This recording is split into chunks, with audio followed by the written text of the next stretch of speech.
যারা মুক্তিযুদ্ধকে অস্বীকার করেন, যারা 2 লক্ষ মা বোনের সম্ভ্রমহানিকে অস্বীকার করতে চান, আমরা তাদের ব্যাপারে একটি কথাই বলতে চাই, মুক্তিযুদ্ধকে যারা অস্বীকার করেন, 30 লক্ষ শহীদের রক্তের সাথে যারা বেইমানি করেন, 2 লক্ষ মা বোনের ইজ্জত সম্ভ্রমহানির সাথে যারা বেইমানি করেন, তাদের বাংলাদেশে রাজনীতি করার কোনো অধিকার নেই।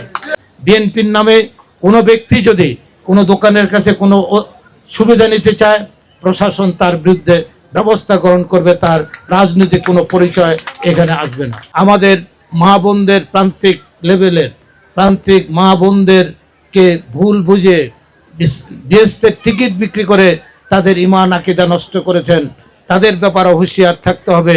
2 মাসও হয় নাই, সরকার অনেকগুলো যুগান্তকারী সিদ্ধান্ত নিয়েছেন, এগুলো ইনশাল্লাহ বাস্তবায়িত হবে।